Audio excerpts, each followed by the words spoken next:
ایک نوجوان اجمیر شریف سے باہر گیا تھا پڑھنے کے لیے، کچھ عرصے کے بعد واپس آیا اور اس خیمے کے قریب سے گزر ہوا تو رونے کی آواز آئی، تو فوراً دیکھتا ہے کہ حضور خواجہ غریب نواز علیہ الرحمت و رضوان رو رہے ہیں۔ ابھی وہ شخص غیر مسلم ہے، اسلام قبول نہیں کیا۔ فوراً گھر جاتا ہے اور ماں سے پوچھتا ہے، ماں، یہ مسلمانوں کا گرو کیوں روتا ہے؟ مسلمانوں کا بابا کیوں روتا ہے؟ میں ہر روز گزرتا ہوں، عصر سے لے کر مغرب تک کا جو وقت ہے وہ روتے رہتے ہیں۔ ماں نے کہا، جا ان سے پوچھ لے کیوں روتے ہیں۔ وہ نوجوان حضور خواجہ غریب نواز کے خیمے میں آتا ہے اور کہتا ہے کہ اے اسلام کے گرو بابا، میں روز یہاں سے گزرتا ہوں، آپ کے رونے کی آواز آتی ہے، بتائیے آپ کیوں روتے ہیں؟ کہا، جاننا چاہتا ہے میں کیوں روتا ہوں؟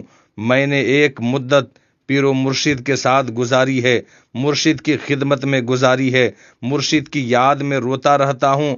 اس نوجوان نے کہا، اچھا، میں نے تو سنا تھا کہ انسان کو جب درد ہوتا ہے، تکلیف ہوتی ہے تو تکلیف انسان کو رلا دیتی ہے، آپ کو محبت ہے، یہ محبت میں بھی انسان کو رونا آتا ہے؟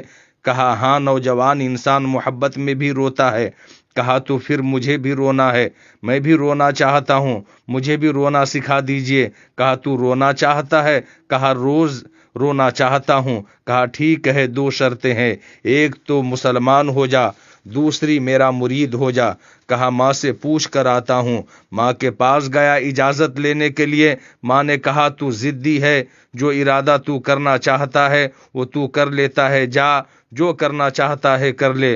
حضور خواجہ غریب نواز کے دربار میں حاضر ہوتا ہے اور عرض کرتا ہے، اے بابا، میں بھی مسلمان ہونا چاہتا ہوں، مجھے مرید کر لیجئے۔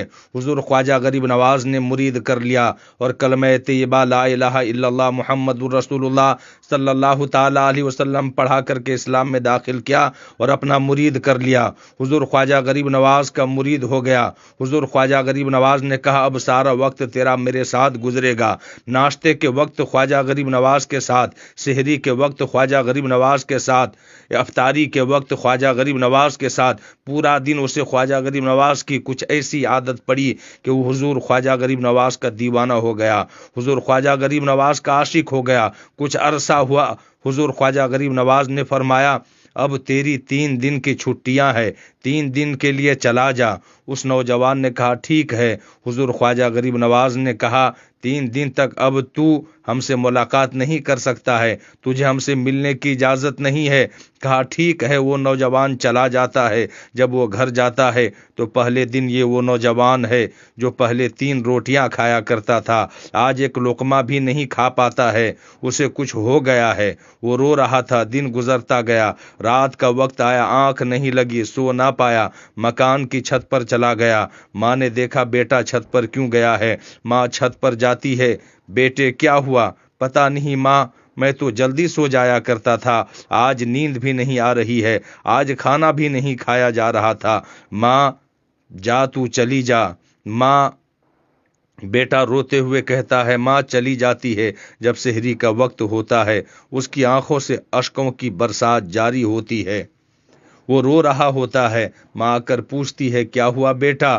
کہتا ہے، ماں، مجھے پیار ہو گیا ہے، مجھے عشق ہو گیا ہے، مجھے محبت ہو گئی ہے۔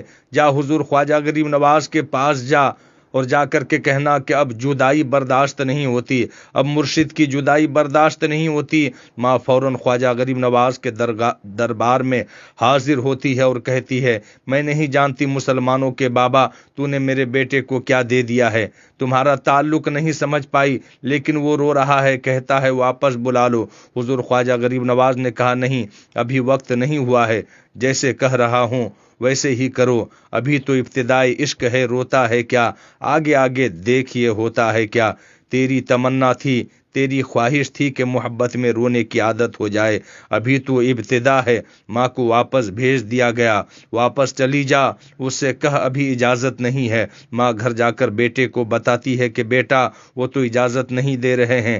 بیٹے نے ماں سے روتے ہوئے کہا، سن لے ماں، اب اگر نہ بلایا تو میں مر جاؤں گا، یہ محبت مجھے مار ڈالے گی، اگر تو مجھے زندہ دیکھنا چاہتی ہے تو میرے مرشد کو راضی کر لے، میرے مرشد کو بتا دے اب یہ جدائی برداشت برداشت نہیں کر سکتا۔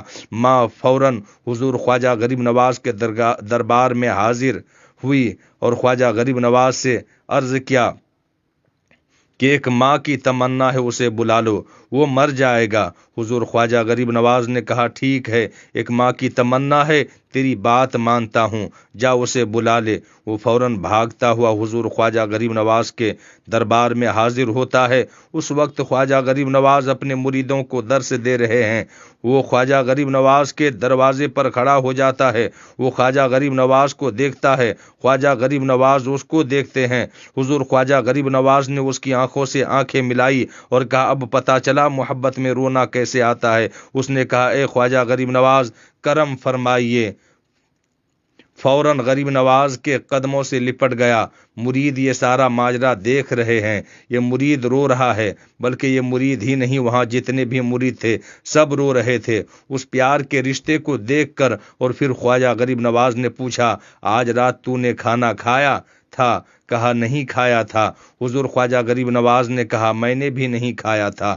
پھر خواجہ غریب نواز نے فرمایا آج رات سویا تھا؟ کہا نہیں سویا تھا۔ کہا آنکھ مجھے بھی نہیں لگی، نیند مجھے بھی نہیں آئی۔ یہ منظر سارے مریدین دیکھ رہے ہیں، وہ مرید بھی رو رہا ہے اور حضور خواجہ غریب نواز کی آنکھوں سے بھی اشکوں کی برسات ہو رہی ہے اور آنکھیں اشک بار ہے، اور جتنے لوگ وہاں پر موجود ہیں سب کی آنکھیں بھر آئی ہے، سب کی آنکھوں سے اشکیں جاری ہے۔ میری داستان حسرت وہ سنا سنا کے روئے، میری داستان حسرت وہ سنا سنا کے روئے، میرے آزمانے والے مجھے آزما کے روئے۔ کوئی ایسا اہل دل ہو کہ فسان اے محبت، کوئی ایسا اہل دل ہو کہ فسان اے محبت، میں اسے سنا کے روؤں وہ مجھے سنا کے روئے، وہ مجھے سنا کے روئے۔